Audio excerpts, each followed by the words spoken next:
Welcome to the Domain Name Law Show. Appreciate you being here today. There's three of us that are your co-hosts, that are your hosts. My name's Todd Ryan. I'm one of them. The others are David Michaels and Jeffrey Neuman. Jeff is out ill today, but we have a couple very special guests to make up for Jeff's absence. I first like to say hello to my co-host, so I'm going to start by saying hi, David Michaels. How are you today? What's up, Dave? I'm good. We have a storm coming in, so I might get cut out at some points, but hopefully everything will be fine. Fantastic. I'm looking here. For those who want to know, this show is available for replay, and we do stream it on YouTube at the same time. We have two very special guests today. One of the guests is not on stage just yet because I'm not sure he got rid of his X account, and he is, if he's in the room, raise your hand or send a request, and I'll bring you up because I'm not sure what name he's signed up as. So basically, before I introduce Sten Lillestrom, who is one of our guests that's not on stage, I'll go ahead and introduce our other guest, and I have intros for each one of them. So Dr. John Elliott, who I've not met yet, and I see he's on stage. It's nice to meet you. But John, let me please introduce you. I have written an introduction that I hope you're happy with. Dr. John Elliott is a PhD in linguistics with over 15 years of experience researching the deep structures of human language. He applies his expertise to help brands unlock the full strategic power of their verbal assets. Through his firm, Elliott Verbal, online at elliottverbal.com. That's two L's and two T's in Elliott. John has worked closely with branding agencies to develop names and naming systems for Fortune 500 companies, international organizations, and enterprise-level brands. Very interesting that domain investors love to hear this. We're very excited to dive into his unique perspective today alongside Sten and explore how the underlying structures of language influence naming, branding, domain investing, and even domain disputes. Please join me in warmly welcoming Dr. John Elliott. Hello, Dr. Elliott. How are you today? Hey, I'm good. Glad to be here, and I'm glad that you pointed out that it's two L's and two T's because that's like just a bane of my existence. Always fighting for that second T, so I appreciate it. No problem. Let me see here. I think you might. I'm off mute. Fantastic. I see Sten is here, so let me bring Sten up and let me have a great introduction for Sten as well. Appreciate both of you guys being able to be here today. I know John is in Hawaii. Is that correct, John? Yeah, it's Honolulu. It's about 9 a.m. here, so this Fantastic. is Early for good John. morning from And Hawaii. Sten is over in Sweden, so it should be about 9 p.m. for him. Let me go ahead and Sten, before you say anything, I'm so happy that you're here. I'm basically sick. My stomach's a little sick. But anyway, let me intro you. So Sten Lillestrom is a domain name investor and former journalist whose unique perspective blends data-driven insight with deep curiosity about language, branding, and the cognitive science behind naming.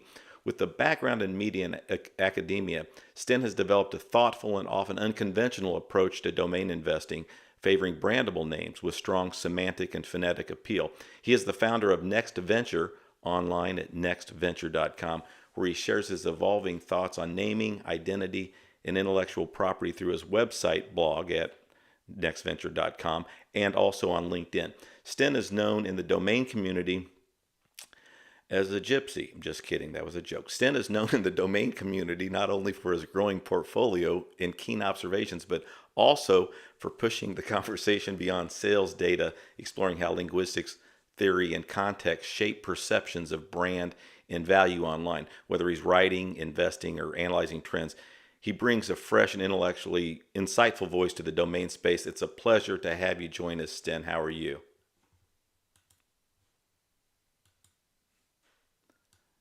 Go ahead and come off mute. So, do you hear me now? Yep, hear you fine. Yeah. Hi, thank you so much for the invitation. I'm sorry to hear that you're feeling sick, but I'm happy to be here. Well, Stan, no, I'm absolutely fantastic. It was Jeff Neuman, one of our co-hosts, who is a panelist, and I was hoping Jeff was going to be able to make it, but he's got COVID, And so I say that on Oh, the stream. right. But Hmm. no, so David Michaels and I, we're here and we're ready to roll. And I appreciate you saw. If anybody wants to check out the show outline, they always can at dnlshow.com/outline.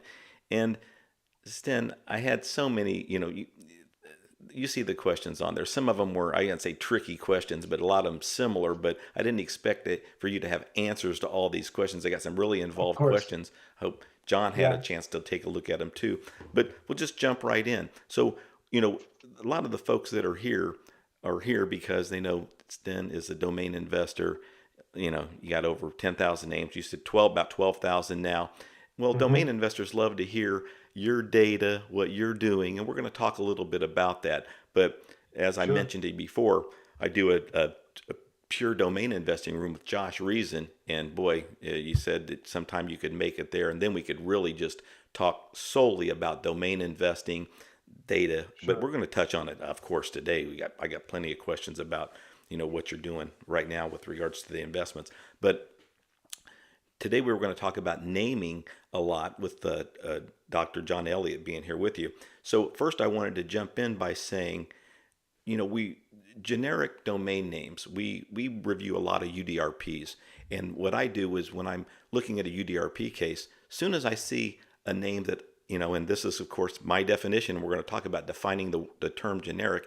When I see a name that it seems when I say it seems generic to me that anybody could Yeah. use it for various different reasons, I immediately am interested in that UDRP case because I think if it's a transfer, of course, as a domain investor, I get really upset because I think there better be, clear cut, cyber squatting going on because if it's a generic name, no Yeah. one should have a right to it. So, Sten, beginning with you, the defining the term generic, you know, I know you say it frustrates you. Tell us what is, how do you define the word generic when it comes to domain names?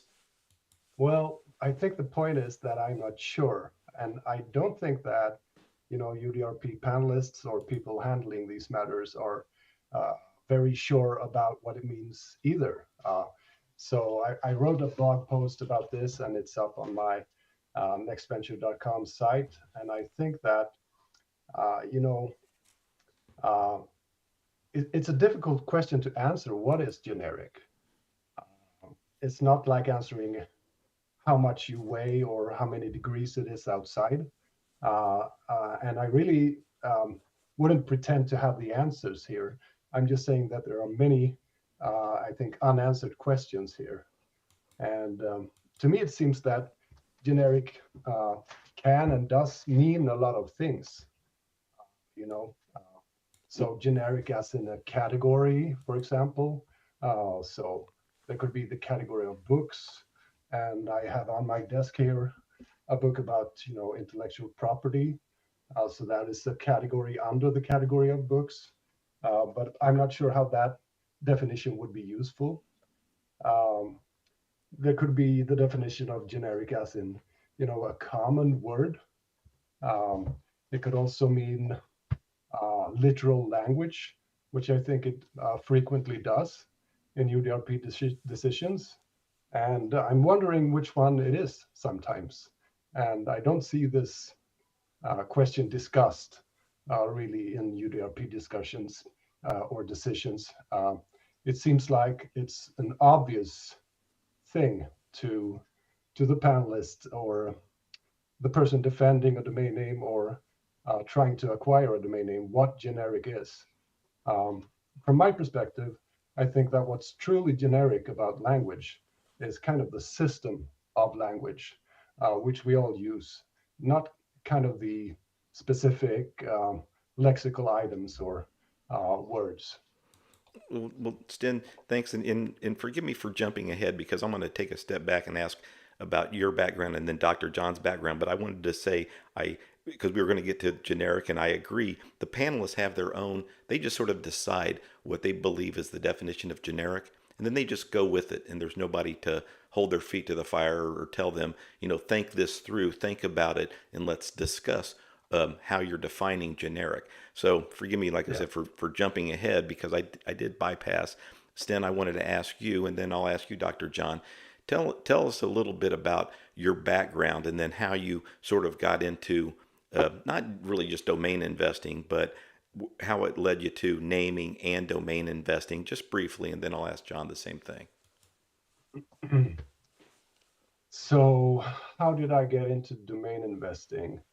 Um, I kind of found the namepros.com site back in 2010, and I can't answer the question exactly how that happened, but I think I was on the train or something, and I got restless, and I mean, Googled things that you wouldn't Google normally when you're not bored.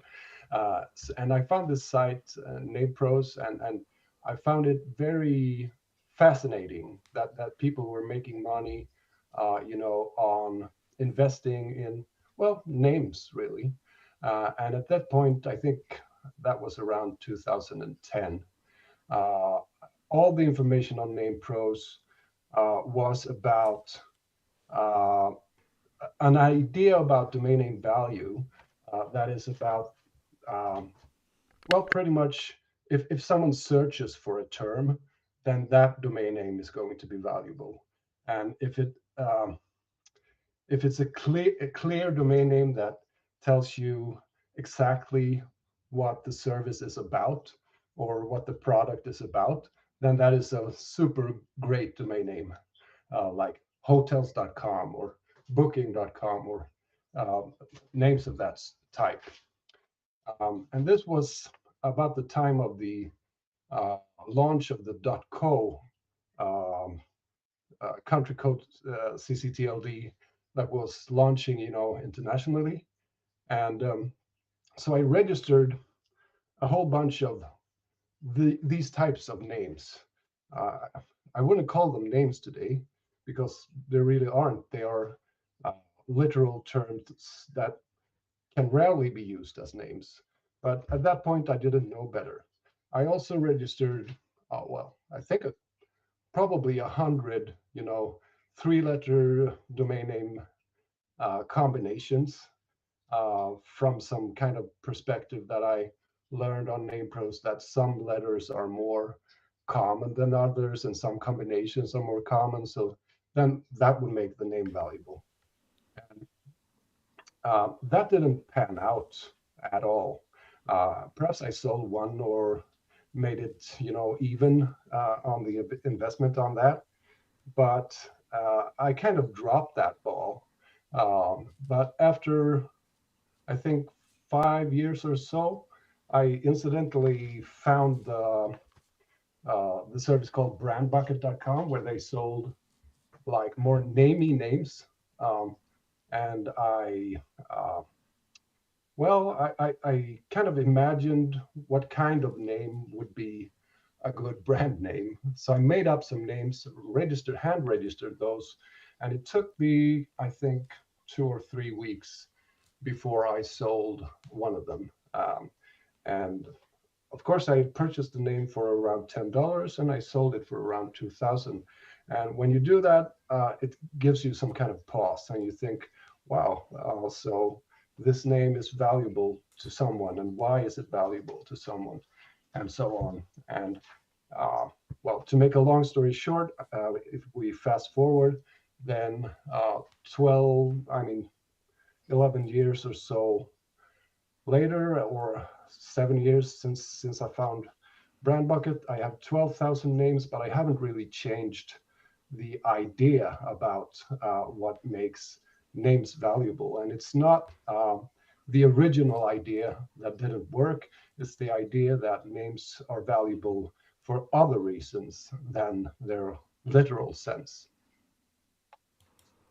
I was active on Name Pros in 2010 as well, and I was really influenced by keywords, and some of Yeah, those have panned out, some of them haven't. But I really like your story, and I'm going to get into it a little bit more, especially sure. your portfolio now, and I know what really you've shared with me what it's made up of, mostly not a lot of keywords. But first, let me get to Dr. John and Dr. John Elliott. Thank you for joining us.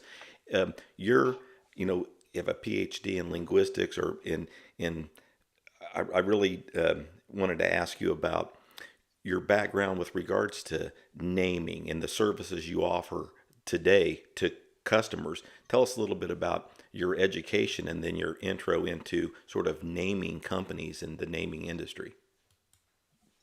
Yeah, so like you said in your introduction, I spent most of my adult life in like academic linguistics. So I was doing like a master's and then a PhD program, and then was in a postdoc for a couple of years. I primarily did research in fields that you could call descriptive linguistics and language typology, which, for lack of a better, lengthier explanation, it's basically just very precise pattern recognition.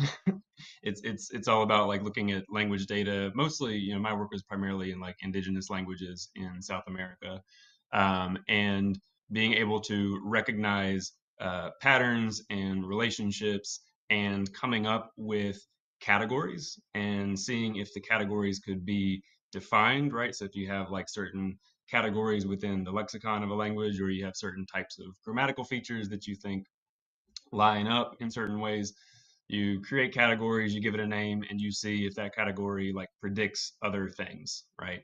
um, and it's actually kind of why I ended up talking to Sten in the last, over the last year, when I kind of got into branding, is because he's, this whole discussion today about like generic versus distinctive within domain law. This is about, linguistic categories and how you can define them, and how they're relevant and how they get applied. Um, but I got into brand work really only the beginning of last year. I had been doing a postdoc, and if you know anything about academia, it's always kind of a crapshoot as far as like what types of funding are available at different times for different types of jobs.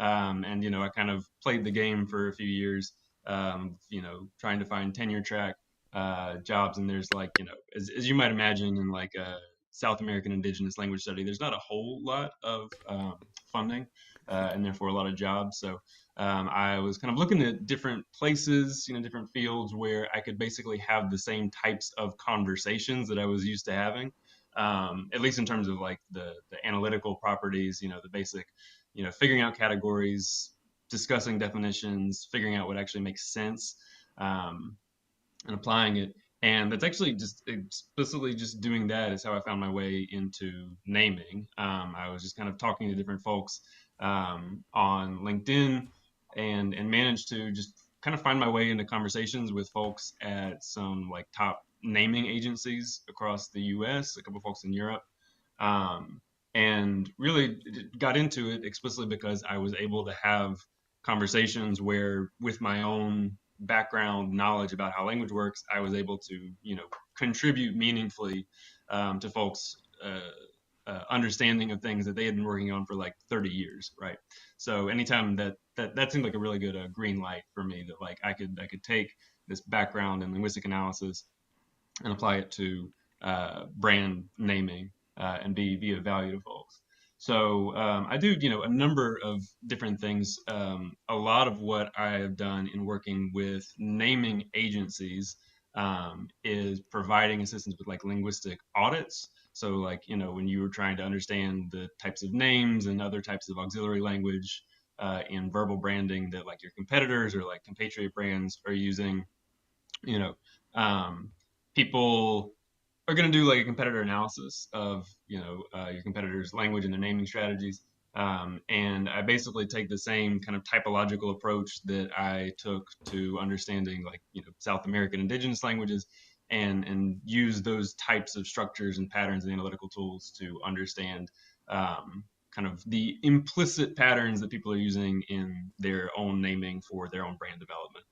Um, I also use a lot of approaches from actually like language change, right? So that's kind of one of my other specialties, is looking at language change and development. And in a lot of what I've been saying to folks and having conversations with folks in their own brand name development, both for like corporate level brands, but also like product naming, stuff like that. There's a lot of things that can be named, especially in larger corporations. But the act of like kind of creativity of coming up with new things follows patterns that aren't fundamentally any different than the types of patterns that lead to large scale language change over time, right? So like anything that exists in the language that we speak, in English or whatever language it is at present, is ultimately at some point the product of novel innovation. And so, being able to understand how that process works more broadly is you can then kind of bring it into like the specific problem solving that brands need to do for figuring out names. And that's, essentially what I do for lots of different types of brands.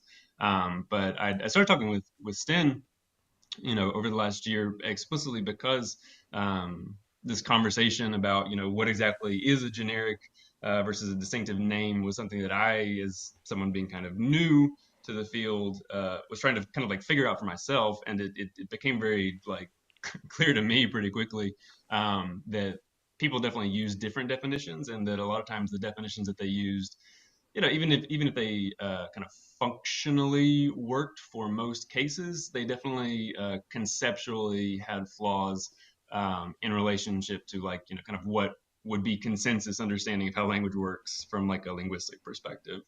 So that hopefully explains like why I'm here today. Well, John, I can't John, I imagine. have some Go questions ahead, for Dave. you. Go ahead, Dave. Yeah, okay, so first of all, just to like lay out the terminology. So generic is thermos, for example, but a long time ago, maybe 130 years ago, a thermos was an arbitrary term applied to a um, a flask that would contain a liquid, for example, and keep it at a certain temperature, either hot or cold. Can you break down the word thermos and how would a linguistic person come up with that kind of brand?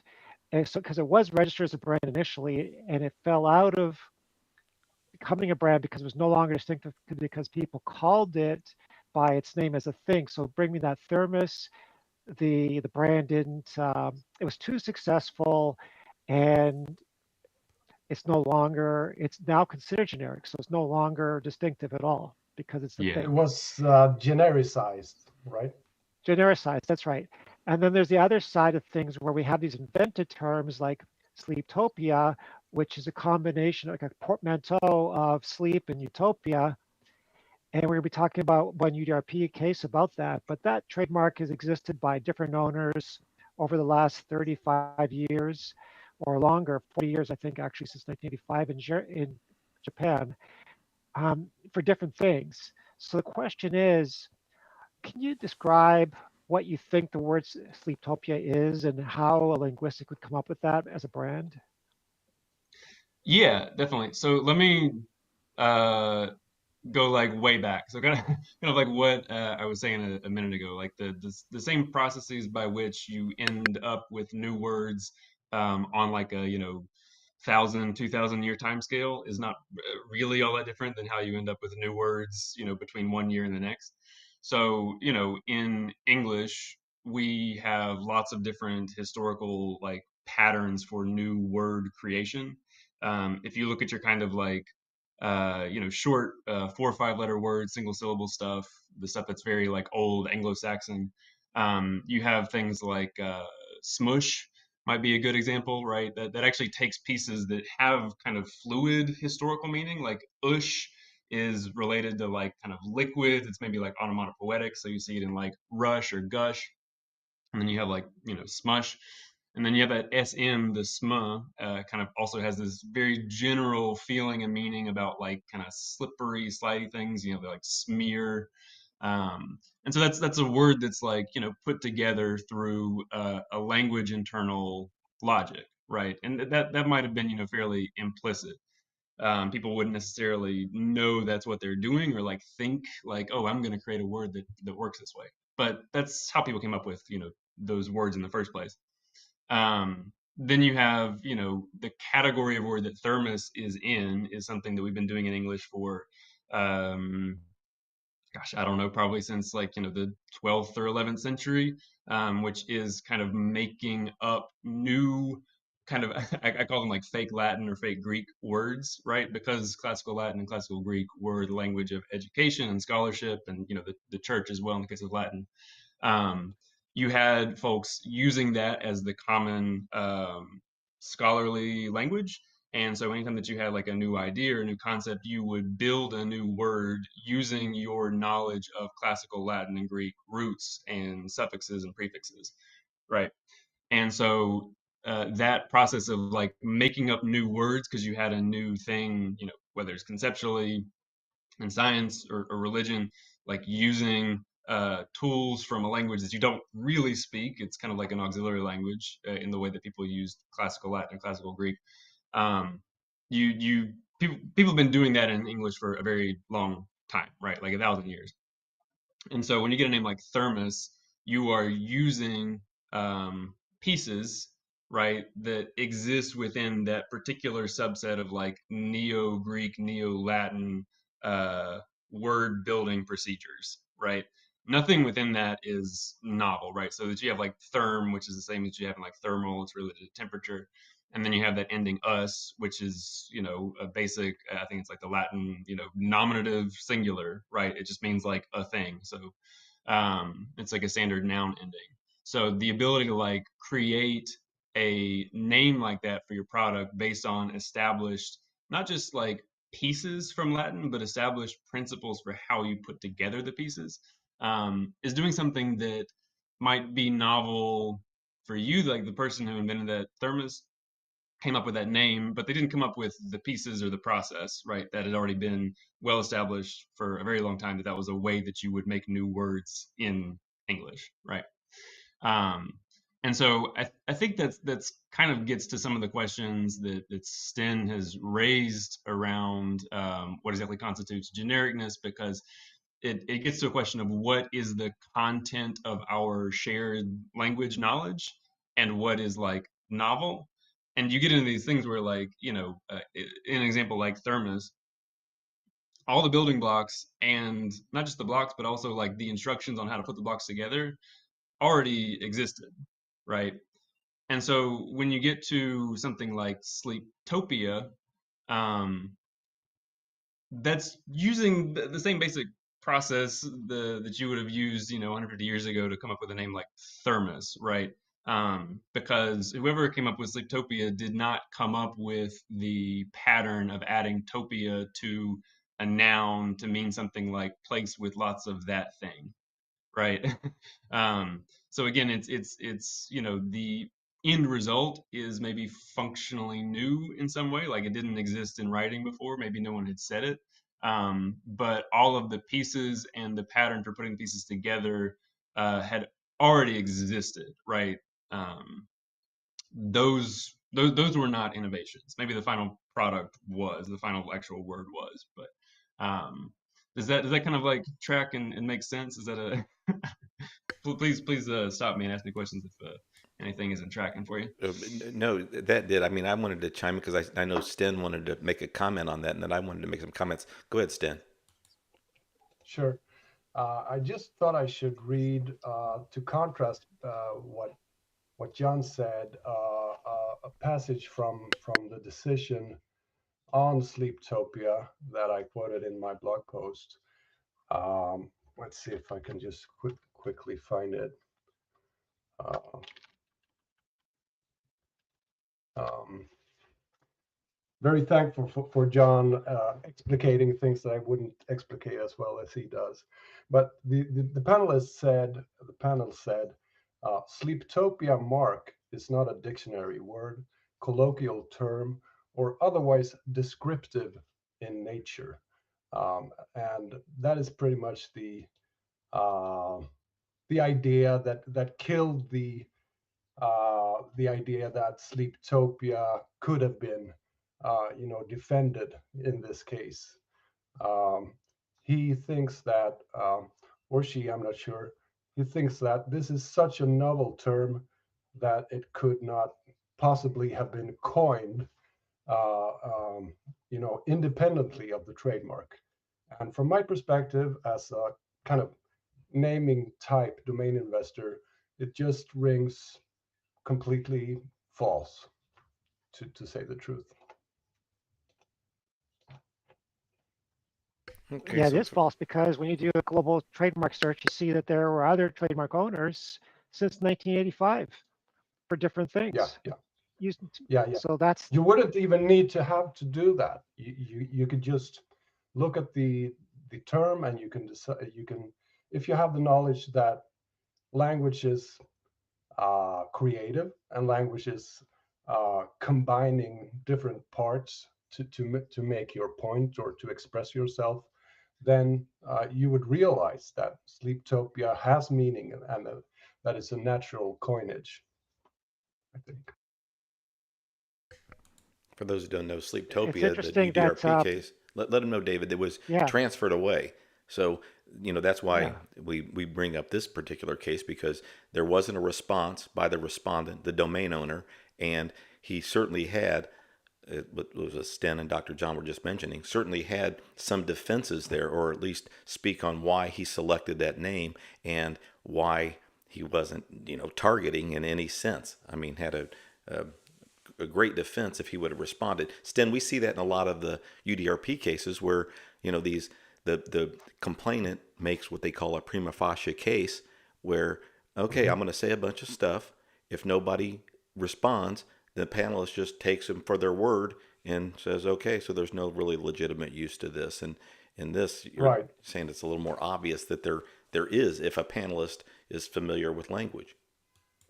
And even if the respondent here would have had the interest to defend this registration, it's not likely that they would have been that they would have been able to put it into words, if you know what I mean, because the knowledge, I mean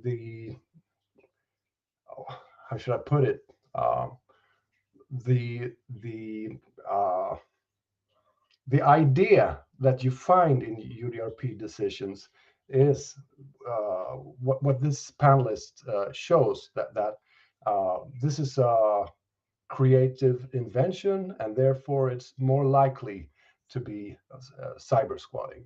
And people in general have no idea how to defend against that, which is the reason that I have been speaking to John to try, I mean, to kind of find out how to make a credible defense for that, because my decisions on making name selections are very intuitive. They're not deliberated. They're not validated by some kind of data other than the response that a name kind of makes with me, and I take that as a cue that it will be that someone else will have the same response to the name as I do, and these intuitive decisions are not easy for someone who knows nothing about these things to kind of explain. Well, let me say this. So, right. So the panelist in this case basically just says, Sleeptopia, this is a made up word. You're using somebody's made up word. And especially when there's no response, that you need to let us know what your intent was. So, Sten, I think, for a proper defense here, you have to really educate the panelists first of all. And so how effective that's going to be, because panelists, sometimes they don't want to be educated. They just want you to tell them, why did you register this name? And really you're going to be educating them as you tell them, here's the reason why, if the person can explain it right properly. Because really the panelists need to be educated of, and we see in some cases, some panelists inherently do understand a little bit about naming. I wanted to say to John, I was really enjoying when he was talking about this indigenous language that he was working on stuff, because I was thinking you'll get along with domain investors. They'll fucking tell you, hey, yeah, it means ocean in Swahili. How much is it worth? I mean, so domain investors, they buy all sorts of names in indigenous languages and think they got $1 million name. And I know what you mean when you probably ran into these naming companies and realized, are you kidding? You guys are charging people to name stuff? It must have been great for you. And you're thinking it's better than, when I working in the Amazon with some oil rig when some guy goes, "Hey, John, what's this guy saying on this other boat?" Anyway, I really, and when you and Sten got together, I know Sten said, "Now you're speaking my language." Okay, pun intended. John, I think it's fantastic that you know, you're now monetizing or really understanding what these naming companies, we run into them a lot here in the domain space. We'll have experts from naming companies come in, and they're experts from naming companies, but they did it the backwards way. They saw what was, they really learn from sometimes their clients, and then they think they become naming experts, and they end up having big portfolios of domain names because they bought a bunch of stuff that wasn't great stuff. Their clients even decided, no, it's not great, and then they have these portfolios. So I mean, I could certainly see how your expertise going into naming agencies and saying, hey, let's slow the stuff down. There is some method behind all this. So we'll Sten. So tell us a little bit about. So what did John read one of your blogs, and then you guys got together, and how has John Well, helped you? I And then go saw, ahead. yeah, I saw his posts and I was intrigued because he made these kind of carousels, very visual and very short worded things that were kind of as well inspiration or whatever. So I got in touch with him and we started talking, and of course I vented my well, the way I consider the UDRP to be strange from a linguistic perspective, and I really appreciate his help with that. Yeah, I found Sten, from his own posting, and I feel like when you go on, LinkedIn, if you get advice for somebody, a consultant about how to grow your LinkedIn following, they'll tell you that, oh, you should be posting a lot of things that have like very short sentences, and each line should be like, six words, and there should be a space so that it's really easy to read and punchy and follows people along. And I do the opposite. I find people that like enjoy writing posts in like long paragraphs, which is what Sten tends to do. Because that tells me that you like actually have something of value to say. Like you Yeah, you have more complexity to your arguments and your thoughts. So that's really initially what brought me to Sten, is I was just like, wow, this guy definitely has a lot to say about this. So let's see what it is. But yeah, yeah, it's you mentioned Todd, the like the approach that naming agencies bring uh, to naming, and how sometimes it's a little bit backwards because they are the experts, but at the same time, you kind of have this pressure to placate, your client, right? You kind of want to, naming already can, with a large corporation especially, can drag on forever, because if you have a lot of stakeholders, then you have a lot of decision makers, and it's hard to get people to agree. And so sometimes you kind of take cues from them, and you're like, okay, I don't really think that your ideas are all that good, but if it will like bring this project to a close, maybe I'll try and create consensus on something that I don't really think is great, but it will at least give you a decision. And I think you do see that happening uh, quite a lot. But I think that in some of these cases, just to go back to like the Sleeptopia example, part of the issue that I think some namers might have with this discussion is that you kind of have to admit that there's a lot less creativity involved, and that might be like a bit of a hit to your ego, right? Because I think the argument that's being made here is that when you have something like Sleeptopia, this categorical, generic, distinctive decision that you have to do, and you're forced to put it in one category or the other. Uh, but the reality is that, like, there's not actually that much that's innovative about this. It just is a very expected use of an existing pattern. That does kind of require the person that came up with the namer that is using it to admit, like, maybe it forces them to argue against the creativity of their own asset, which I think some people might be a little bit unwilling to do. but Sleeptopia would be, I mean, it would probably by the trademark regime, so to speak, be considered suggestive. Am I right, David, Todd? Yes, I mean, I will say so. Stan, I wanted to say since John brought up, I really enjoy reading your writings, and that's what draws me to um, Sten. Just his blogs, fantastic, and he's constantly revising each entry. But Sten, I wanted to ask you when so, and this will help domain investors in the room too. So John, you meet John, and he's into the naming space, and now he's actually getting into the commerce side of it. What advice did you give him about? Okay, you come up with some of these great names, and maybe he's registering. What type of domains have you told him to look for, and where have you told him that he may have a chance of selling some of these? Like what type of marketplaces? Basically, what advice have you given that's helped John maybe make some money in this space? Yeah, well, I don't think we've come that far. I've been bombarding him with my questions, and I think he hasn't had his voice heard. But he was interested in I mean, the business of domain investing, and certainly from the kind of namey side of it, or what's called brandable domain names. So perhaps we'll try it.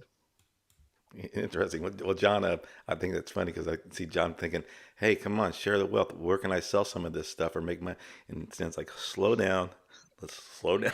Oh yeah, no, it's I am already like making my way into it as as we speak, because it's when you are doing the reverse, and you are helping companies pick names, you end up in the situation where like it's extremely predictable, even with like these coinages, right? You can kind of just assume without even looking, like, well, I've never seen that brand name being used, but I know it has to exist. And it's like, 98% of the time you can, be right about that. So being able to figure out like names that are surely likely to be chosen by somebody in the near future is definitely a good, skill to have in this domain investment work. Go ahead, Yeah. Stan. Oh, I was just thinking when John said what he said, that there was once a blog post by a prominent, I think, trademark attorney or whatever, about something called anticipatory cyber squatting. And I do confess that that is what I do, but I don't relate it to cyber squatting at all. I relate it to normal human naming creativity, and it's not about cyber squatting. Stan, that's why domain investors. I was thinking, I on a call with weekly with Nat Cohen, and Nat's real passionate about representing domain investors, especially in domain disputes like UDRPs. Basically, saying these, domain investors, we come up with creative names. And he uses a lot of acronyms, of course, with the three-letter. But Yeah. I can't imagine how frustrated you would be, or really upset you would be, if you had more experience with the UDRP, meaning you had received UDRP. So you're really a fighter, and you haven't had many cease and desists or lawsuits. Basically people trying to take some of your names. But when you see the cases like David and I do, we see Sleeptopia and we immediately think, well, of course somebody could think of that as a even Yeah. an amateur naming person. I know, of course, that's something Hmm. that we would want to register, not looking to see if there's some trademarks out there. Um, so Yeah. tell me, Stan, have you had any? You've never had a UDRP, and you got such a large portfolio. Is that true? I've done this for over 10 years, and I haven't heard a single word from anyone about what I do. Uh, Not in the legal sphere, anyway. So I guess that is a good sign. But when I read the decisions, which I do kind of on the daily, today there weren't any interesting cases. There were like something something Michelin or something something Instagram, which is of course obviously cyber squatting, because these brands have acquired distinctiveness. But it's another thing to say that something is uh, inherently distinctive. It's a very complicated affair that, well, I don't think the UDRP is a good forum to try to find out whether something is inherently distinctive or not. It's a very difficult question most of the time. I have a question for John, but I want to preface it with some information here first. So there's an FDA regulation requiring that medical device names must avoid misleading impressions of uniqueness. That's a FDA regulation, labeling regulation. And terms like med-access are considered to be descriptive in some sense, like Medtronic, Medscape. Can you break down those kind of terms and tell us really how would they come about? Because to an average person who is uneducated in Latin or Greek, we have no idea. So can you break that down for us, John? Yeah, I think this is a space that probably isn't just, my guess is that it's not very well defined. I have only started to talk to folks about doing some work with clients in the medical space, and that's where in naming regulations kind of are the primary motivation for making the choices that people do. As far as like coming up with these names, the brand names versus other types of new word generation that you have to do, right? There's like clear regulations that define things like, how exactly you are able to come up with names for chemical compounds. There's like, large standardized organizations that standardize the like set of entries that you can use and put together. So that's like highly formalized, but you do have like kind of a middle ground of like like pseudo technical terminology, like pseudo technical medical terminology, where you still have like some ability to form new words using kind of like I mentioned earlier, these just existing basic principles of like Neo-Latin, Neo-Greek that scholars have been using for centuries all across Europe and North America. But distinguishing that from then what you do in something like Medaxis or Medscape is it seems very very fuzzy, right?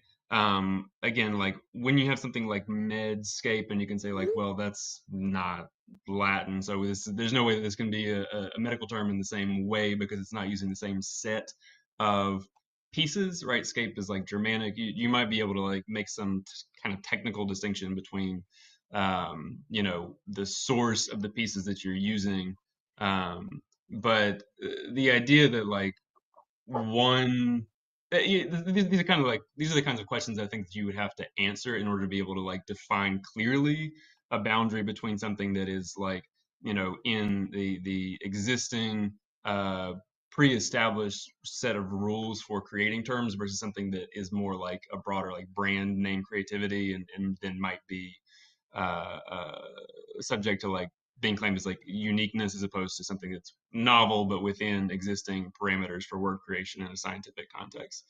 You know, there's I'm not sure. I'm basically like laying out the questions that I would want to ask of somebody that would deal with these things more directly. But I think that's the types of questions you would want to ask at the very least. Hey, Well, to me, Yeah, I Grok mean, says that. Yeah, go ahead. Oh, okay. Yeah, Grok says that Medaxis is a combination of terms of medical and vertebral axis. And so Grok broke it down for us that way, or a central line. And that's a medical term that would apply, but it's definitely not allowed to be distinctive. It's Mhm. it's kind of suggestive Yeah, to the average person.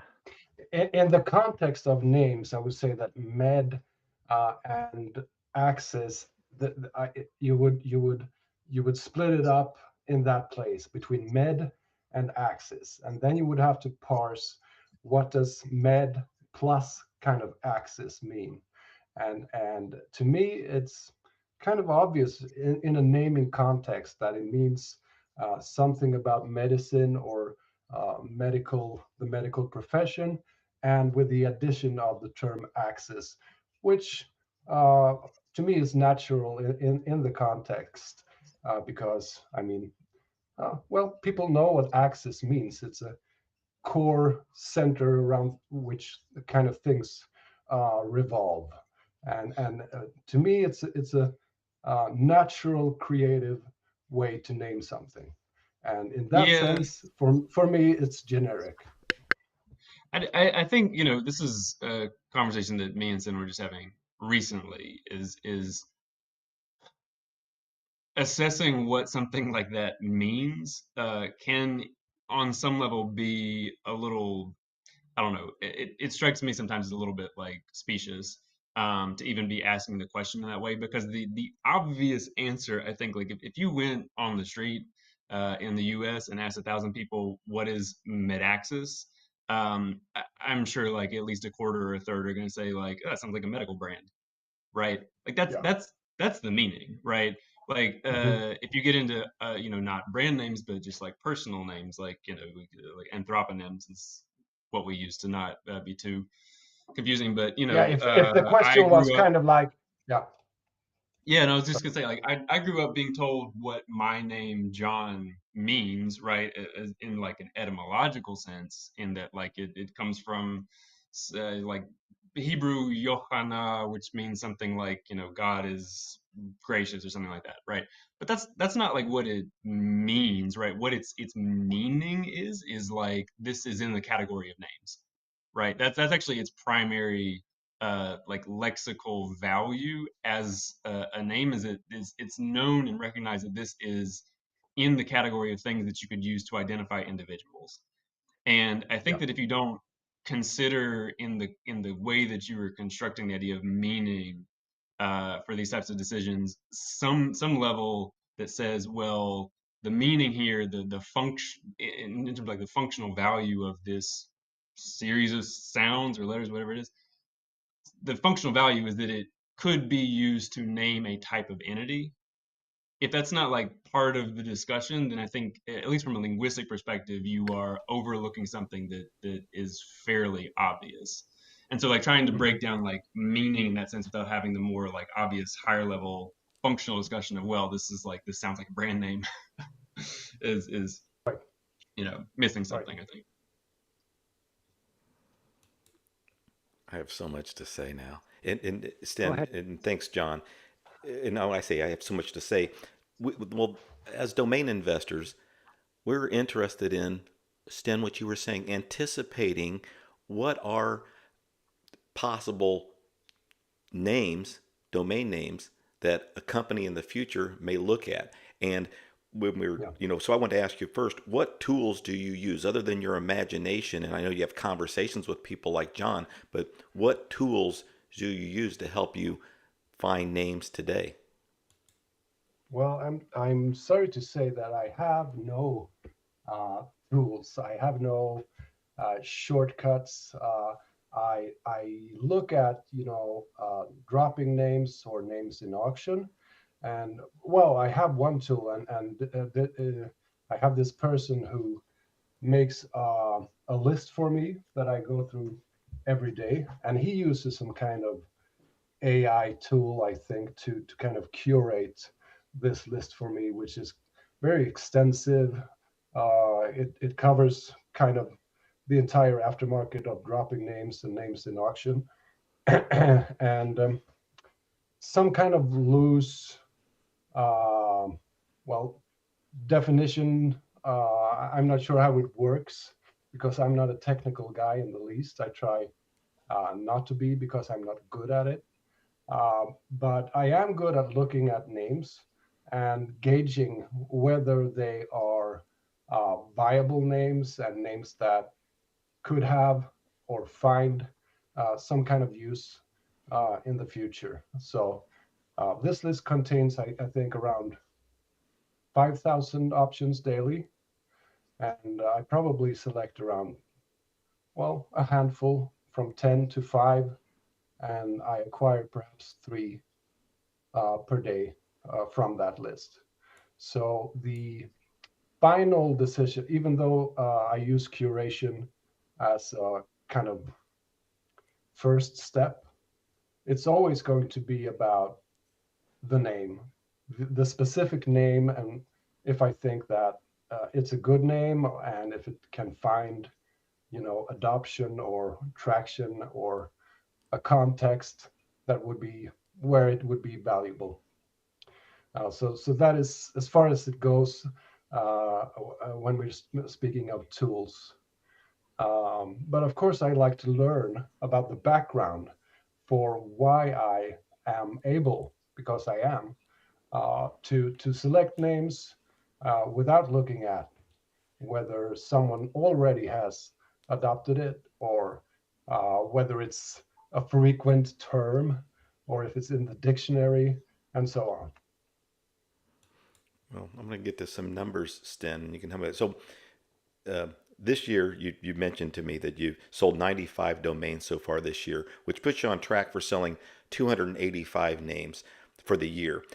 You have a portfolio size of about 12,000 names. We were just talking about you acquiring names. So let me know, how many names did you have, say, this time last year? I mean, basically, I'm asking how many names are you acquiring per year, or roughly per year at this point in your career as a domain investor? Well, historically, I think the rate has been pretty constant because the amount of names that I think are viable investments have been about the same. Uh, when I have uh, when I have this guy that curates for me, the speed of the time that it takes me to go through everything that is viable during one day has gone down. So it used to be a couple of hours, but now I think I'm spending about 1 hour per day looking at names and selecting names. Of course, there are other things that take time in this business, but uh, I've been able to kind of rationalize that thing. Um, what was the question again?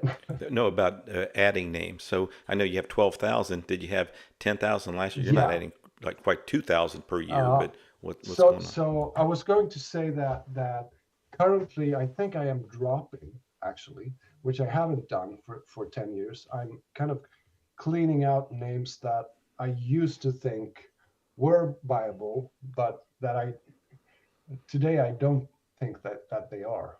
So I'm buying almost as many as I'm dropping. So and that means that the probably this time last year I was at around 12,000. So it's still the same amount currently.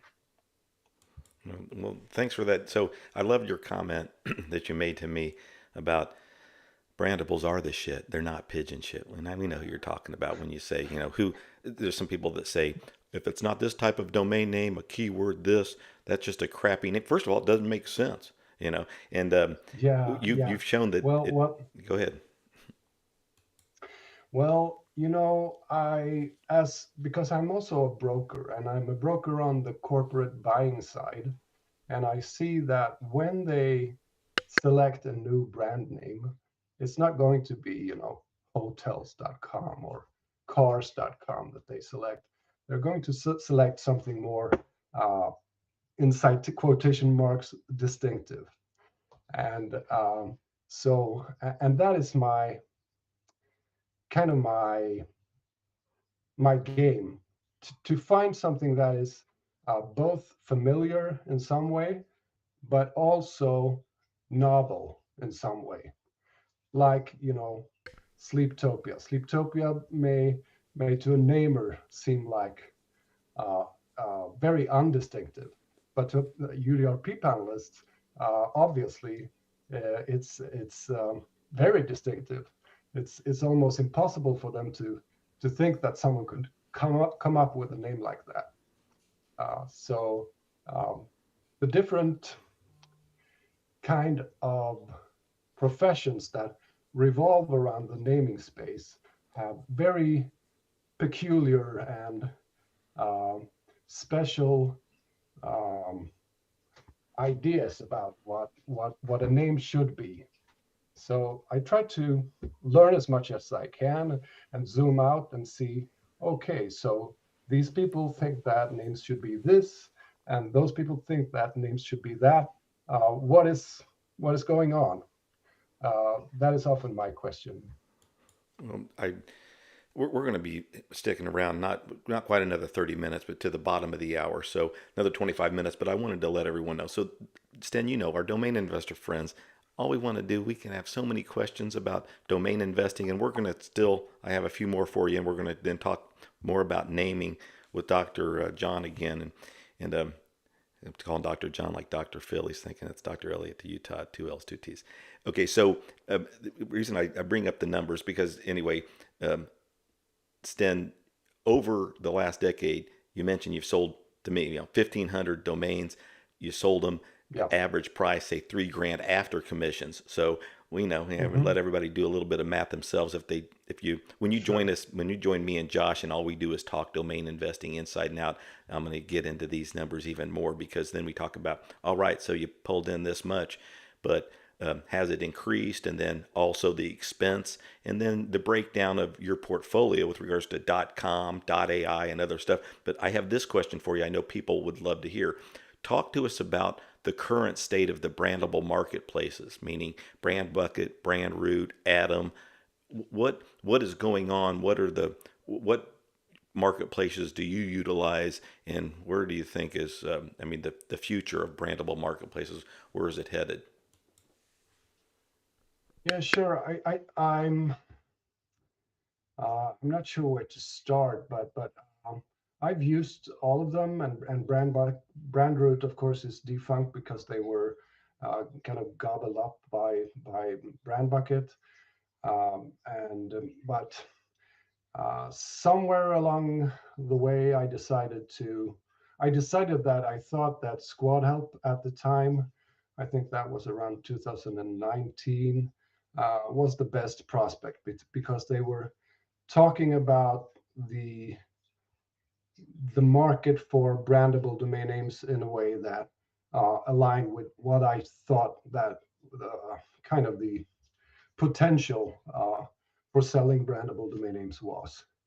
But it would need to expand, beyond currently Atom.com and their kind of uh, their work in trying to find a way for uh, for businesses that want a brand name and the domain name to find those options because it's not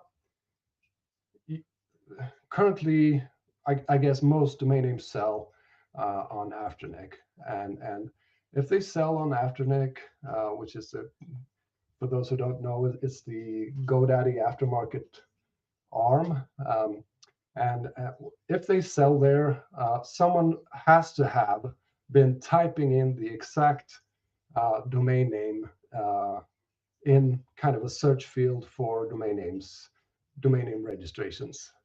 And I don't think that people looking for a brand search that way.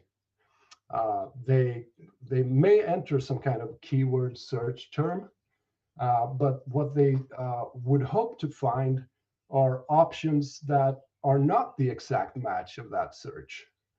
And I think that this market would be huge if there was a general way for registrars and if they actually realized that this is the case. Only selling search keyword domain names is a minor, in my opinion, is a minor market. The market is finding viable domain names that align with kind of a wider brand name thesis. And if search worked that way, I think that, well, I think that things would really move in this domain name space. Darpin brings that up. I have one more question for you, Sten, and then I have one for John. And that is, so Darpin brings that up quite a bit, that people search tech, they don't want a name with tech in it. Okay. They search certain things they don't want, but then you get domain investors who are like, how come my name with, techprofessional.com didn't show up? And they always, so the guy's trying to balance stuff, but Yeah. he says over and over, people search a name or search a term, but they don't want that term in the domain name. Now, Darpin posted today that domains with logos achieved 1.6 times higher sell-through rate than standard listings. Well, what do you think about something like that? Do you put logos with your brandable names? I mean, and it's like with these Yes. unique words. Yes, I do, because Okay. brands are always found in a context, and the visual system in humans is very pervasive and intuitive. We interpret things, intuitively all the time, that we take in through our visual system. And perhaps we're not even conscious about it, but the logo can definitely, assist in the overall assessment of a brand name. And so I think it's obvious that brand type names should have some kind of, um, even if it's not used in the end, it's going to assist a buyer in kind of feeling and sensing what this name could be. Well, okay, thank you, John. In the past year, you've been helping companies in naming, whether it's a brand that they're using or company, the name of a company. What are you seeing out there in the wild? What are companies requesting for their brands with regards to naming? It's a big mix. I mean, you see usually like basically like smaller startups tend to lag on trends, right? So like when you're like naming a new company, something that might be kind of like pastiche, or like that a larger brand that's putting more money into like brand consulting is gonna like pass over, a smaller brand might still feel like that's on trend. I mean, like, a simple example would be like, the ly ending that I would say like peaked on like new tech names maybe like 10 years ago, 15 years ago. You still see like plenty of smaller companies using that, right? You get your Bitly something from like 15 years ago, but you still see like new startup brands using names like that. So some things that like, you know, from a naming perspective, you would not want to recommend to somebody, or you would try and steer them away because it's going to have like a negative perception, or it's going to seem like off trend or outdated. Um, Plenty of people from a domain investment perspective, plenty of people are still picking those, right?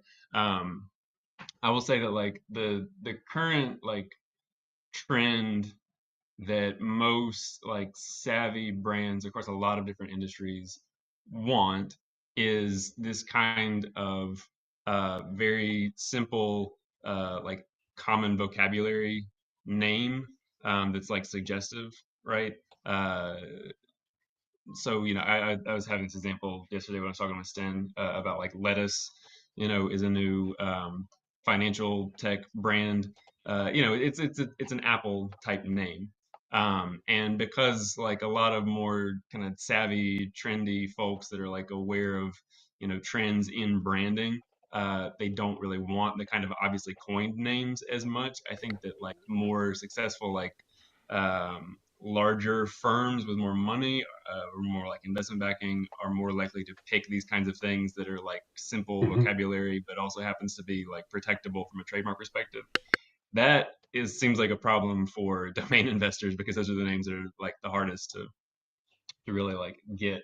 But so I don't really know how to think about that in terms of like a domain investment perspective. I don't know, maybe Sten might have something to say about that, but um, I'm so not I think sure, that what you but see is those are generally called by the people who know, they're called premium oftentimes. But premium is often a very difficult category because it includes both the so-called brandable one words, like Notion or Ripple or like Hover. All of these are unicorns.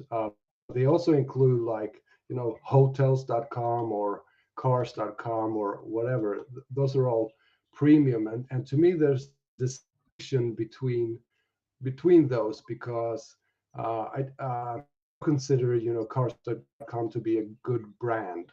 Of course, it's a valuable domain name, but Notion or Ripple would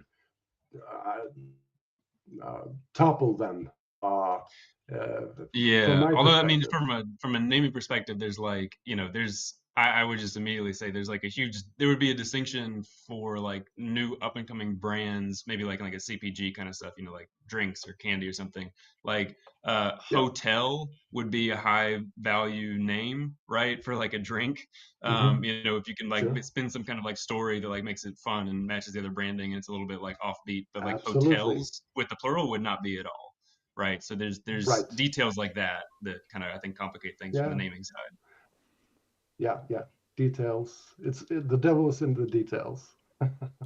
Well, it's like those names, homes, home and homes, and then they use it in the business when we know Zillow kicks everybody's ass, and basically Zillow doesn't mean in Redfin. So there's these two different, I guess, the two different executive teams who some feel like we want cars, we want hotels, and Stan, you brought up booking. Yeah, that to me is Hmm. generic. Booking was Yeah. generic. It might be so then, but then they absolutely want to use it, and then they try to keep others from using it, which they can't. And the trademark office, we won't get into that whole story of finally allowing it, but then it's not easy to protect. Sten, some when you some some kind of minuscule trademark for booking. It's like kind of symbolic, really. The trademark scope for booking, you I think. Yeah, I go ahead, think John. too, like, the little detail to add to that might be that the value of those types of words uh, as brand names is primarily at the moment only in that they are like not directly related to whatever the industry or the product is that the company is selling, right? So like Yeah. Yeah. that's where if you're trying to like make bets or make guesses, it's like hotel.com is not going to be valuable to a hospitality brand in the same way that it might be to something that's like totally unrelated. Um, Yeah, that's so I think that's so. where like the kind of prediction about like who might be a potential buyer for this name, domain name Hmm. as like a brand name investment. It's going to match the brand name. It's like the generic quality of the word is not going to match in any way, or at least not very directly, the actual like industry or product of the buyer, right? Right. Yeah, that is my hypothesis, and also what I see when I sometimes look up all of these super generic literal terms that are not versatile and can't be used like as metaphors. Then it may have sold like for a couple of million, uh, 8 years ago or something, but presently it's just sitting there unused. It's not even redirecting to the main site of the brand that once purchased it. So I think that's a tell about the value of those names. If anybody wants to ask Stan or John a question, raise your hand. Not that we need you because I got plenty of them. And I wanted to get onto that about it is weird. Realtor and homes, they're in the space where you're trying to home listings. So like I said, that's one path. But then Zillow and Redfin are the most popular. And I was just reading something, Hmm. Sten. It was yesterday in one of our domain blogs or something where these from younger people, even more so, were I guess I don't even know the generation Z, X. I can't remember which ones are the young ones or the old ones. But Not me either. yeah, well, the thing is, they were just basically saying if the domain name doesn't have something related to the product in it, they don't trust it as much. Which I don't know. Hmm. It was a sample of 1,500 people. I thought that was uh, I don't know. I thought it was weird because I didn't believe it. It was basically the older folks are the ones that are like, listen, we don't need the domain name to say what the website is about because, like, we know what Zillow and Google and so on. I did want to mention our, Amazon, I'd Apple. I be mean, instinctively suspicious of that finding. I mean, just like a researcher, I'm now like, what's the question? How is it worded? Because I mean, that's like, uh, especially in the absence of examples, I think if you ask this like kind of abstract question to people, that they might not like their answer might not reflect their actual behavior. yeah, yeah, I think it was heavy on. Sorry to interrupt you, Stan. I think it was heavy on. Um, they were asking them also multiple things at a time, like if it's missing letters, how people RIMBL or whatever they have these domains with missing letters. They prefer that it's things are spelled out completely. But right, I yeah. need to know more If about the you ask questions. someone, I agree with John here. If you ask someone this question, if you trust someone that misspells, it's kind of the question that is asked, and then people are instinctively going to think about how do they want me to answer this question, and it's the problem about uh, it's a problem with these kinds of surveys in general that you can't ask people certain questions because not going to know how they really act. You have to devise a more specific experiment to understand how people act. What they tell you is another thing, I think. I wanted to ask you why I got you here, Stan, about the sell-through rate. Josh and I are going to talk about this on Thursday on our show. But so you mentioned your sell-through rate on 12,000 name portfolio, if you stay on track this year, is going to be about 2.3%. All right. Well, I always thought, Yeah. and we know as domain investors, we're like, that's good because 1.5 and 1, and people can be profitable by having a very low sell-through rate. But if you Yeah. marked everything down 50% of where your prices are at now, do how, I mean, I guess what I'm getting at is you expect your sell-through rate to Mhm. increase, but it's not increasing enough to make yourself profitable. I'm saying, I guess, how do you find the sweet spot with pricing to have a sell-through rate that you think maximizes your profits? I kind of do as I usually do. I make an kind of an educated guess.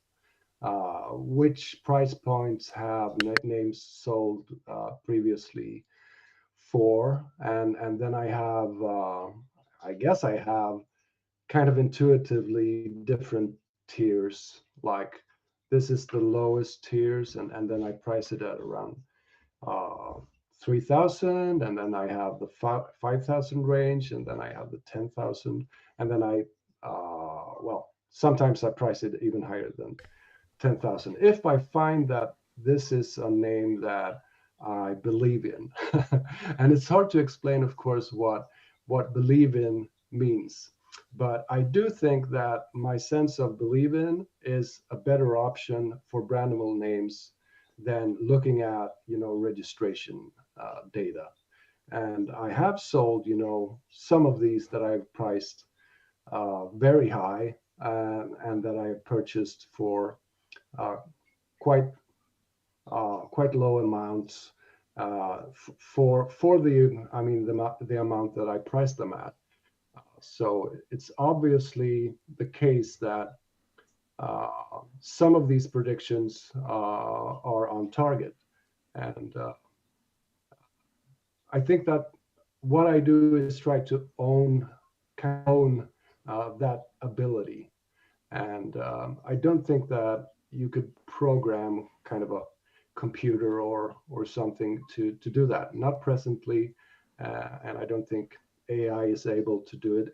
AI is able to curate in a way that makes sense, but it's not able to select viable names in a way that a person could. Well, I'm going to ask you three questions at once now. See if you can remember them.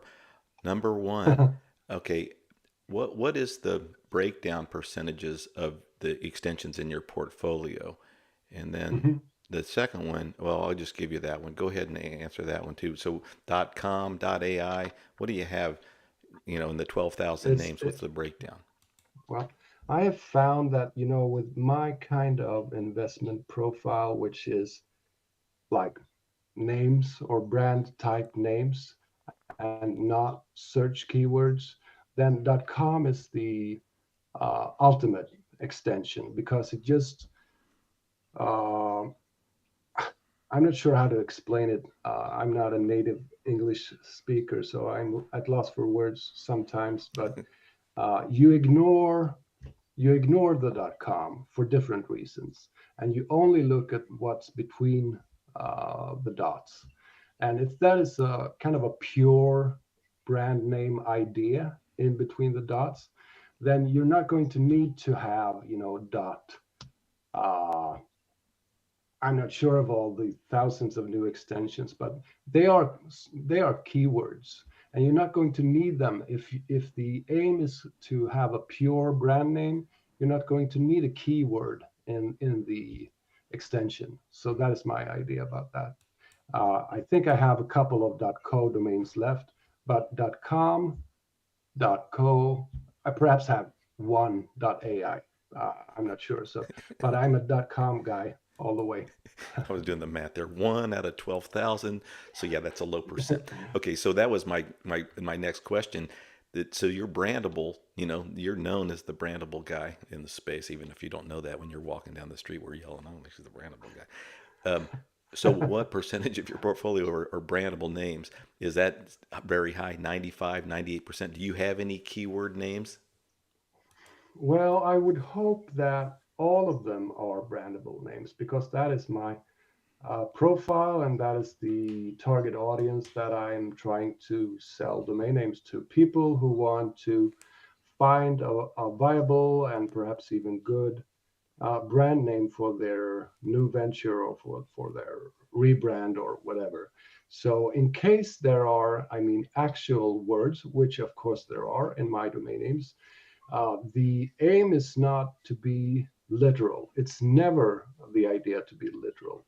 So um, it's instead when I use so-called real words, it's the aim is to be figurative or um, you know describe something through metaphor that can be used in different contexts.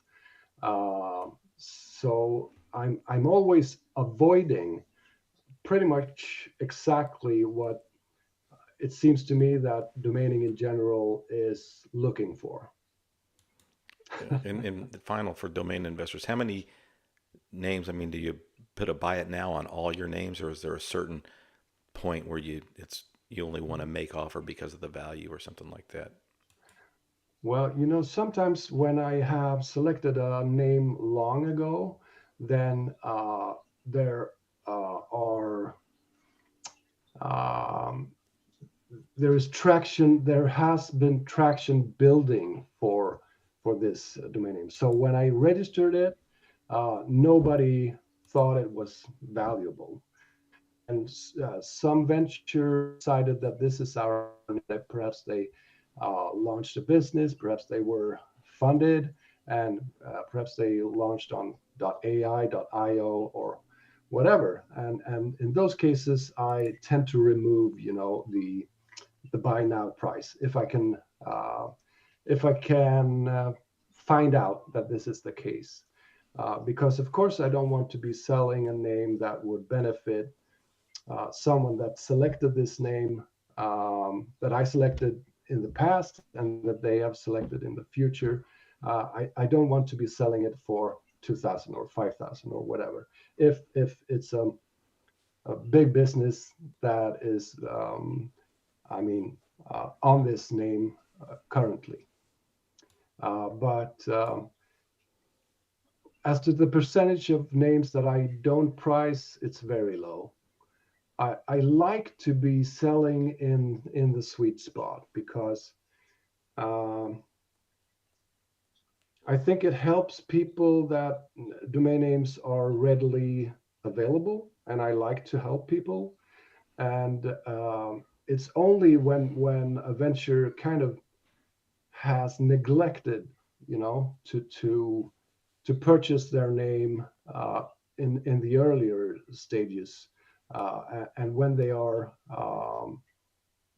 well, when they keep neglecting it, that I think that the price should probably be higher. Jen, what is the sweet spot? As to me, I think that I think that 3,000 to 5,000 is the sweet spot, and I have probably 80% priced in that range, and the rest priced from 10 to 25 to 50, and then a very marginal percentages unpriced. Great. We're going to go for a couple more minutes. I have a question for John and then one final one for Sten. But I wanted to say, Sten, you brought up Rich Hall, who was a comic when I was young. I used to always watch Rich Hall, and he came up, he was slick. The guy came up with this word sniglets, and that was basically he would make up words for, he would, there would be something that you might not have a word for, so he'd make it up. For example, he made up the word elbonics for the action of two people maneuvering for the armrest in a movie theater or on an airplane. So you just come up with these Right. names, and it's basically, I don't know if you would. That's why I wanted to ask John, what do you call something like that? It's not slang. Somebody just comes up with a brand new word that, you know, I don't know. Some of them have history. Some of them really don't. They're just more of it's a sound or something. But what is that? What is a new word like that called?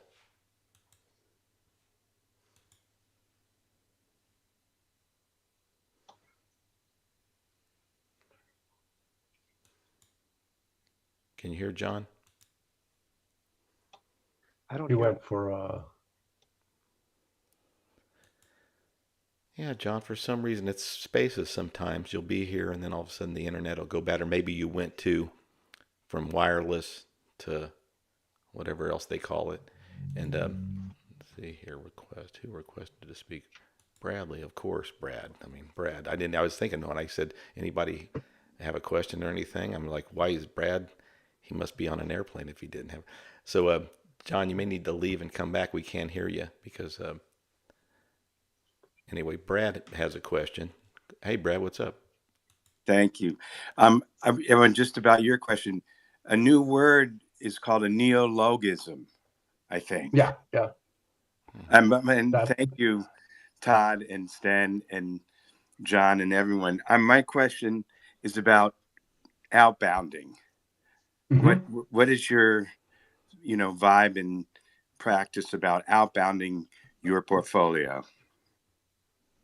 Well, I did once and quite recently because certain months you don't find the results that you think you should have, and so I wanted to try to boost the sales this month. It may have been 5 or 6 months ago, and I tried outbounding, and I did so for names that had obvious use cases that may not have existed when I invested in them, and it came up completely blank. I think I spent 3 days or so reaching out, and I'm good at reaching out. I can find people. It's what I do.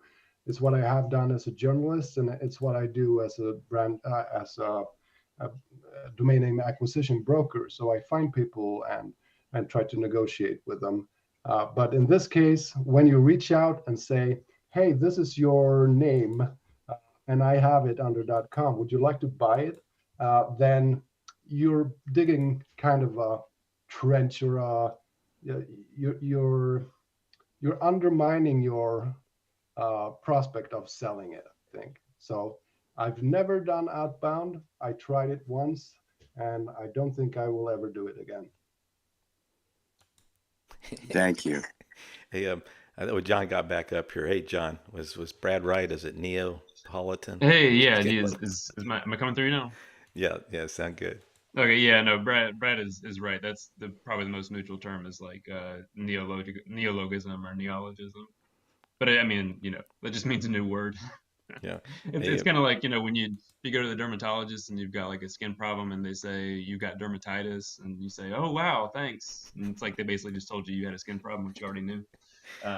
That's Yeah. Hey, thanks a lot for being here. I do have two more. I mean, I got to finish up with Sten with these questions. Dr. John Elliott, thank you so much for being there. Anybody wants to check out Dr. John's website, go to elliottverbal.com, ELLIOTT verbal.com. And thank you, John, for being here. And Sten, so yeah, appreciate it. no sweat, and we'll cross paths. I'm certain of that again. So Sten, I wanted to ask you two things. One, tell me about this conference before we go, the one you attended in Belgrade, and because Igor tells me about it privately, and he really enjoyed it, but you were one of the only ones there that wasn't, a brand lawyer or a panelist or something. So tell me a little bit about what you got out of it, what you shared at the conference, and then finally, when are we going to see you? Are you going to be at NamesCon in Miami? What's the next conference you're going to? Okay, so the Belgrade conference, I was invited by Igor, which you had on. Was it the previous guest? Yep, back, yeah, Yeah. that's about a month ago. Yeah. Okay, and because we also connected on LinkedIn, and because I share kind of these thoughts about what the UDRP is, and well, what it perhaps could evolve into in the future, and ideas about different decisions and so on and so forth. And obviously, he thought that my ideas were interesting enough to invite me to this brand protection and IP conference in Belgrade. And I said yes, and I flew there, and I had a presentation, which pretty much was about explaining what a brandable domain investor does and why, and what the reasoning behind it is, and that it doesn't have to be a malintent behind it. And it was kind of, it was very interesting. I like Belgrade, first of all, and Igor is a very open and nice person. And I met people that I wouldn't have met otherwise, speak to UDRP panelists and brand protection, in-house brand protection experts in big firms. And they went on stage and kind of explained that there's this thing almost like, anticipatory cyber squatting, which is not quite cyber squatting, but it's still bad. Like that was the presentation before mine. And that they also explained that they never buy domain names, and kind of called bullshit on that privately, sitting in my seat, because I of course know that brands buy domain names. They do when they have to, and they really do have to, because it's not always the case that it's cyber squatting going on. So I tried to explain to them about this. There are valid and viable rationales for name selection, and that it doesn't necessarily have to be cyber squatting because of that. It was very interesting, and I would probably do something like that again. And will we see you at NamesCon, or you're not at Nordic Days? I know that's going on right now. When are we going to see you? It was a pleasure Yeah, I meeting think you and your it's. wife at ICA. Go ahead. Yeah, I think it's. I'm not sure. No, I decided not to go to the Nordic Domain Days. Um, I've heard that it kind of not boring, but it's the same kind of the same people and the same discussion topics, and I like my topics to be a bit more, well, about general theory and not about the nitty gritty of a registrar or whatever, and whatever their problems are. I try to understand about naming, and that's really not the forum for that. And I think that probably NamesCon is not the forum for that either. But it's also fun to meet people and grab a beer or whatever. So I haven't decided about NamesCon in Florida yet. Perhaps if I get the feeling, I will join you. Well, I gotta say, Ollie's here from NamesCon, but on my behalf, yeah, we can raise some hell there, okay? And we can, and NamesCon is looking for new types of content. So yeah, we don't want to do all the old same stuff. Talking about registrars and Mhm. registries and the same old bullshit. We're gonna do some of that, Web but 3 or yeah. NFTs. But I know Ollie's listening, thinking, no, you listen. We're trying to get this party started in Miami. So Sten, I'll reach out to you, but I'll be sure to talk to Ollie about it too. Meaning, yeah, listen, there's some room for panels, possibly that you think are exciting. We can get your, excuse my language, ass over here. Are you kidding? It'd be well worth it, and you have a lot to share. So I would really appreciate it. I'm gonna say Anthony. Where'd Anthony go? Did he already leave? He's like our American version of 007. I thought he had a question for you. I was going to give him a chance. Antone must have. Anyone that has a question, I'm open Okay, so to let's see. answering, trying to answer Anthony's it. requested back up here, and then we're going to shut it down. We got big things to do. It was fantastic. No, and this won't be the last time. I'm going to be talking with Sten about when is it convenient for him to join Josh and I, so we can only talk domain investing. We can shake John, and to just talk about domain investing. But John, I'll let you know also when that's going down, so you can be part of that. It's a fun time we have on Thursdays discussing domain investing solely. Hey, Anthony, what's up?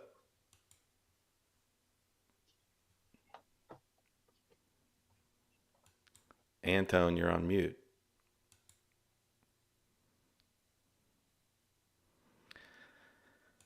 Oh, I try to just make it real smooth, real easy.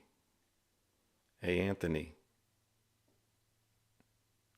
3, 2, 1. I don't know what's going on, Anthony. You want to try it one more time? You have a question? We may never see these guys again. Anthony, I don't know what's happening. It's not looking good. If you want to go down and come back up, we can try that. Otherwise, any final thoughts from you, David? Uh, no, no, but I'd actually, I really appreciate the input from John, and thanks for opening up my eyes about how Thermos was never really a distinctive brand.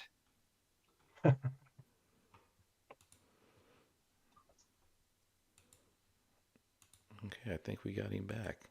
Anthony Mitchell, New York City. What's your question or comment?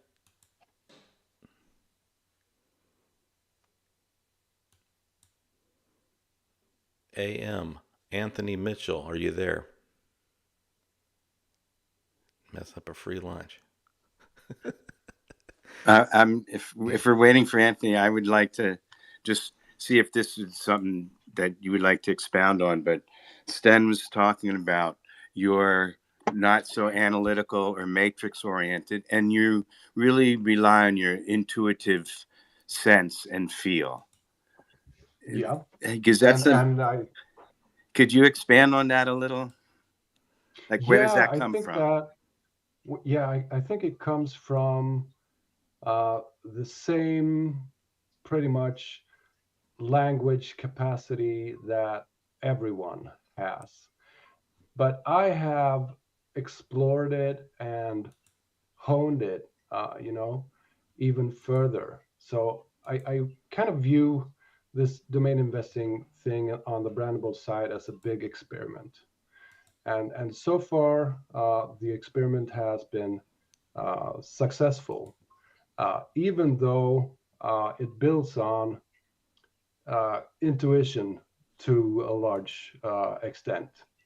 And I don't think, as other people perhaps do, that intuition is some kind of strange thing that should be exercised and that you should only rely on data, because the way that the mind works is still a mystery to well, science at large and people in general. We kind of do things automatically, language being one of those things. And I rely on that and I try to learn more about how it works.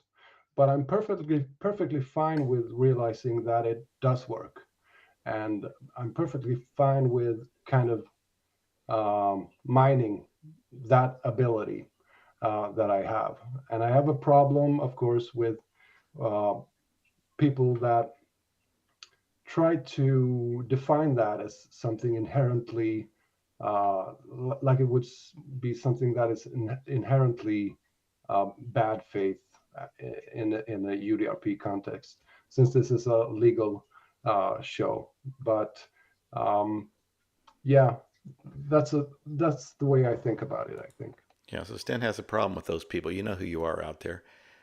John, did you want to say something? And Yeah, I was Anton, gonna add just because me and Sten have had several conversations about this, and I think it is very interesting just to like look at the way that Sten does his selections for investments, and talking about like intuition, because I think that one way to think about this is that the explicit information, all of this like very explicit data and descriptions and analysis that you can do something like what I think Sten does, which is you access that, you get this information, but you're really doing it to kind of feed your intuitive capacity, and that makes a lot of sense because it's much easier to use your intuition and respond, right? So like what Sten does is he gets options generated for him, and then he is just in the position of responding. He doesn't have to like come up with the ideas; he just has to respond to them. And so he's kind of had this system where he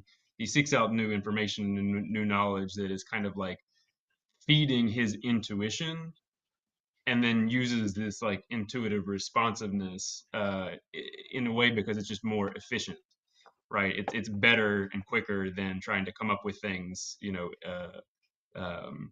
from the beginning. If you can kind of just sit back and respond to input, you can kind of make more efficient use of your cognitive capacity.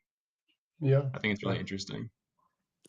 Is that kind of like a found object? I'm a text-based artist that does found object assemblage.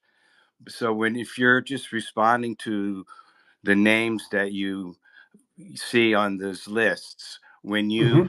when you find something from your intuitive sense, that's like a Yeah. discovery, right? That you just found Yep. it. It exists in space. It's a democratic. Anyone in the world could have chosen those, and Yep. bingo, you're the one that found Hmm. that. Does that feel Yeah. good? Yeah, it does. It does. When you find something that, well, I guess nobody else, probably somebody thought of it at some point because someone registered the domain name at some point, but their reasons and rationales may not have been the same as mine. But sure, it feels good to find, you know, the mining experience of finding the golden nugget. Sure, that feels good. yeah, many Now, times have people. you done that with hand registered names? I used to, but it takes a whole lot of more effort and time. So my first sales were, well, conjured names that I thought, well, perhaps this is something that someone is going to be interested in for various reasons. All of them perhaps not explainable or explicable, but some of them. Um, um, but it just takes a whole lot more time, really, to work it that way because so much is already taken. Some argue that everything is taken, but I think that is an exaggeration. Right. And hold on, Brad. I was going to say a lot of folks. I remember, I think Braden saying that to me. Everything that's worthwhile. I mean, if you're registering something, think about it. No one's wanted it for 25 years. No, they may have already registered it and dropped it 4 years ago. So all names that are available to register may have been registered before. And sometimes they go right, all right. They dropped, no one saw them and expired, or they just didn't find them worthwhile. but yet they do have meaning. Yet there is something there. Not Yeah. a lot of it, but certainly things are. And that is, I mean, related, I think, to the wonder of language that uh, you can hear something that you haven't heard before. You can say something that you've never said before, and it's going to be meaningful in context, perhaps more meaningful than any other, wording that existed before. So that is the creative aspect of language and naming that, well, the legal terms are really not tooled or equipped to handle, I think. Well, Anthony, go ahead. Yeah. Can you hear me? As Can a you hear matter of me? fact, we can. Yeah, go ahead.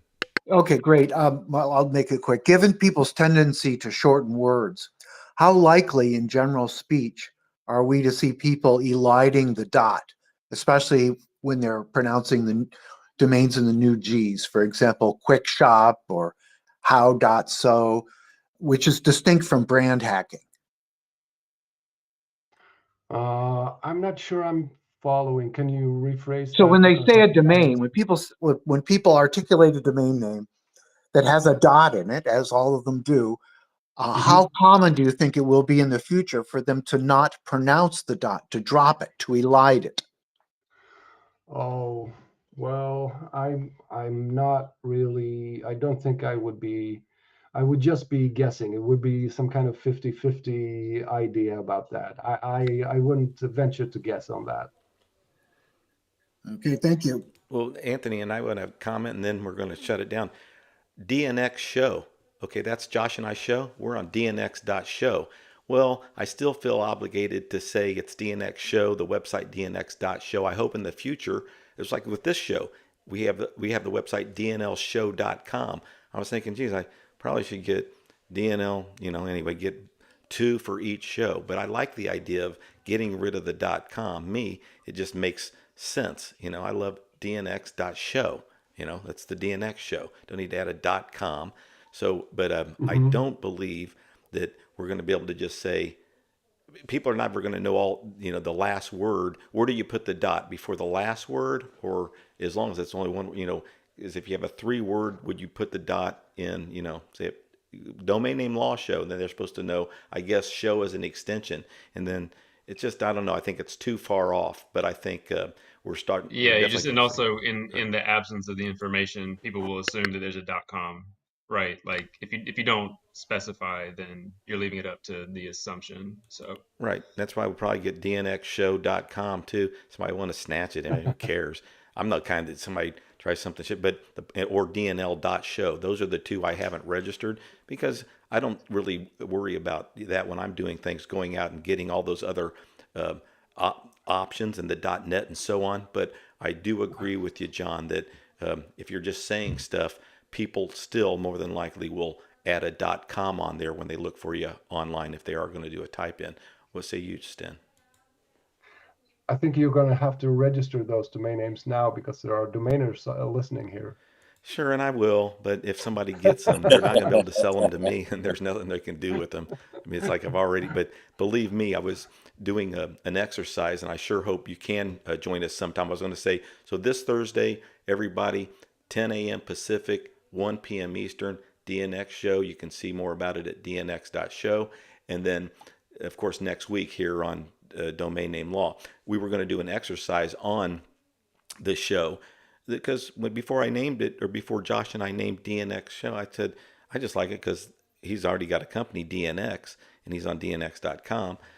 Is X can mean anything, and he first called it, this is the DN space with Todd and Josh, or domain talk with Todd and Josh. Well, I wanted to show people I'm not going to go out there on the aftermarket and buy goofy ass name from some domainer. I'm talking about, I was going to show, if I was a naming agency and somebody came to me and said, our new space is going to be DN space or DN talk or domain talk or DN, I'm going to say there are going to be options available to you to register, especially with all these alternate extensions. So I proved it to myself by doing it for less than $10 with dnx.show.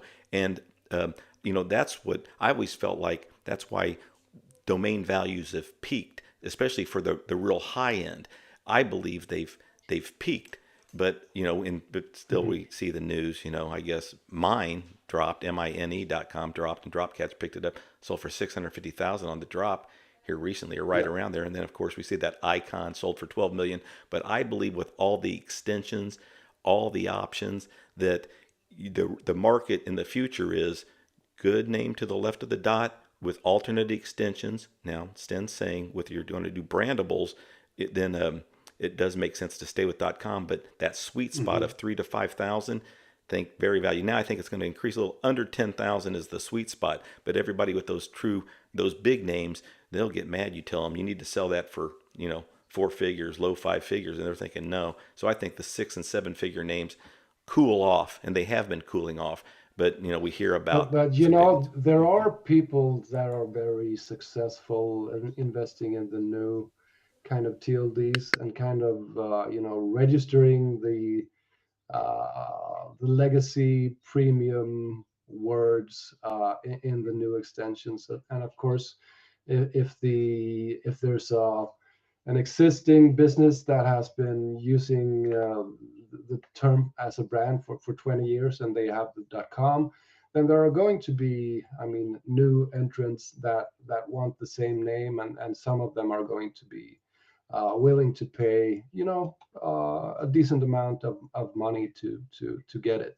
So that is a strategy that I haven't, pursued, because I'm not interested in copying, the way that people have been doing something. I'm interested in finding new ways to invest in domain names. Yeah, thanks, Sten. I haven't pursued that either, but a couple years ago, I sure promoted it and saying, if you can get Tiger dot whatever and it makes sense with the extension, great words to the left, great brand, things that can be used for all sorts of different things. Definitely, since they're not available in the .com, don't discount these other extensions. And I love the CCTLDs that are marketing themselves as not a country code. So, and that with the next round, and we'll talk about it more in the future. I appreciate everybody being here, but this next round of GTLDs, they're not really going to be in the public probably for 2 years, but there's going to be opportunity for domain name investors. Believe it. It may be only, a few hundred names, up to a few thousand names per extension, but that there is opportunity. So that's what we'll obviously be talking about, here on these spaces related to domain name investing. All right. I appreciate it. I really appreciate my special guest today, Sten Lillestrom and Dr. John Elliott. I appreciate Brad and Anthony coming up asking questions. Always David Michaels with me. He's like, Todd, I got a few words in edgewise, but David, since the start, I really miss Jeffrey Neuman. He's our other co-host out sick. Get better, Jeff.